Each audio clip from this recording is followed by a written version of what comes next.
Hey everybody, it's Josh from CollectionDX here with another review. This is the variable action Hi-Spec Jumbo from Choriki Robo Galatt. This robot transforms into two mode. You have this kind of warrior mode, and you have this is the serious mode, but you also have another mode called gag mode. So we're gonna walk through the transformation and take you through the toy. So you can see Jumbo here has a stand, which is kind of nice. A lot of these toys don't need a stand. You know, modern toys generally, when you especially have big fat feet like this, you don't need a stand.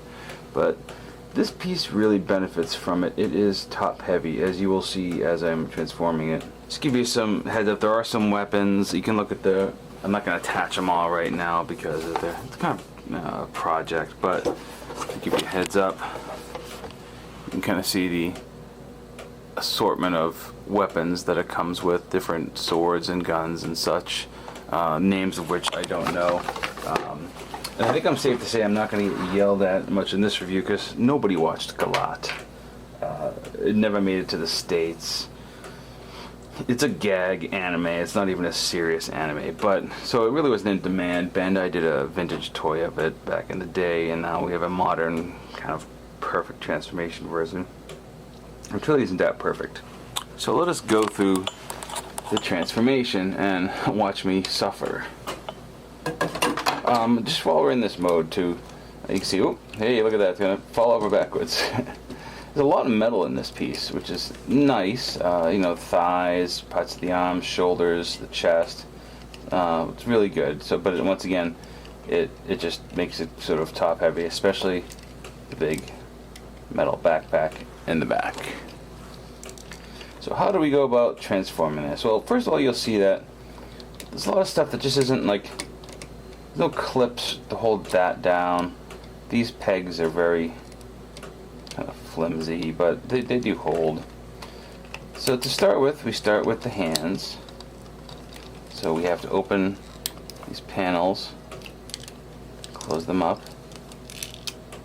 Pretty standard fare. A lot of toys do this. You do have to kind of turn them in so they can close. Now this is kind of an interesting thing. You take these out, pull it up a notch, turn it, pull it back, and that will end up becoming a foot. So in case you missed it again, flip up, lift this up just a notch, turn it, do that. So far so good. Actually they'll go this way when I'm done. Alright, the next thing we do is these feet, right? This is pretty interesting. So the feet are meant to, the legs are meant to collapse, and these panels open up like so. The leg closes up around it. Isn't that neat? The downside is when you're in robot mode, you see a lot of this when you're trying to move it around. It's not exactly the tightest thing on the planet, but it's a nice effect, and we like nice effects, so okay, we'll go with it. Now here's where we get tricky. Okay, this thing here, these split open, that gets reversed and kind of goes like that. Alright, what we have to do is kind of push out and rotate this stuff. So this piece comes out like so. Alright, you see where I'm going? This piece goes in, and it's going to go sort of like that, and then back into the body. So what's going to happen is, be careful, see the horns? The horns are going to go inside that red piece, like so. Okay, so he's looking like that. These come down.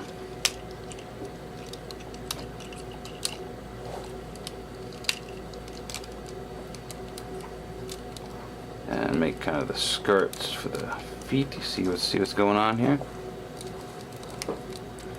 Took me a little bit to figure this out. Alright, so you can see we're getting somewhere, which is good. Somewhere's good, but that's the easy stuff. Now it gets like a little bit of what? What? Alright, so first things first. There's two clips holding this in place. Bring these down. Now, see what's going on here? See these little things? These have to go in or the head will not work right. Okay? This opens up. This panel is removable. Now, this is the one part where it's not a perfect transformation. Alright, so you get a series of face plates. We'll put angry faceplate in. Angry faceplate goes there. Now while the head is open, you flick these little ears out, I guess you would call them. Still following along? Alright, this is tricky, okay? This piece goes over the faceplate. Let's move these arms out so they'll have some room. And go snugly, and then this piece here goes into that. Alright? Now you can just bend these up, open the feet.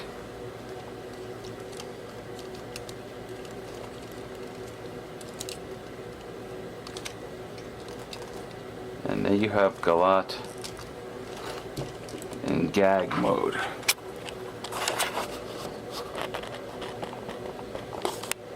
So as you can see, it's a bit tricky to do, and it's not very precise in its placements of things. There are little ratchets all over the place that aren't really intuitive, and you move one thing and another thing tends to move out of place. But overall, he is pretty cool, I would say. The thing is, just nobody really cares about Galatt. He's a very unknown series from the 80s that just is, you know, I mean, I don't know what it is. The only way anyone really knew what Galatt was, here's an obscure trivia bit for you.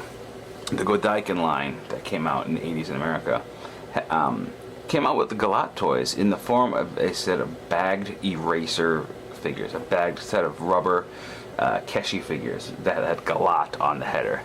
That's the only Galatt that was released here in the States. But that's what this comes from.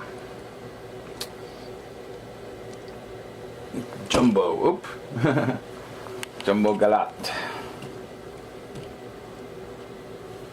Yeah, so he's got some weapons in this mode too.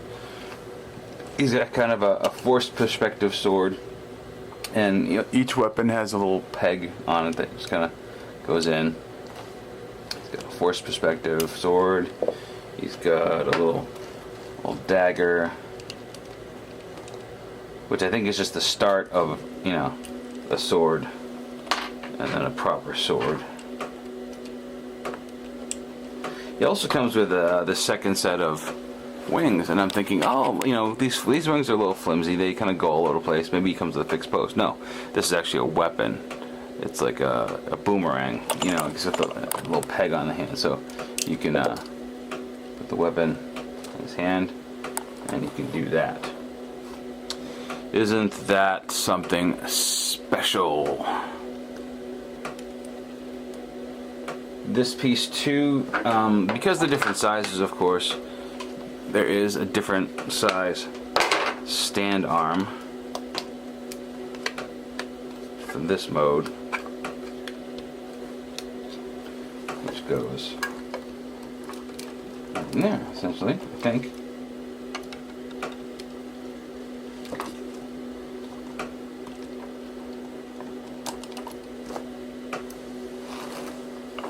And then you have it. This is the Megahouse variable action Hi-Spec Jumbo from Choriki Robo Galatt. This sample arrives courtesy of Hobby Link Japan, and if you like this piece, that's why I would recommend you go pick one up. It's an interesting piece. It's well made, a little convoluted in its transformation, but it's reasonably cool looking. So take it for what you will. If you like the design, you know, and you go for it. You know, nice metallic paint and everything. This is Josh from CollectionDX. Don't forget to like, leave us a comment, subscribe to our channel, tell your mom we said hi, all that stuff. Alright, we'll see you next time.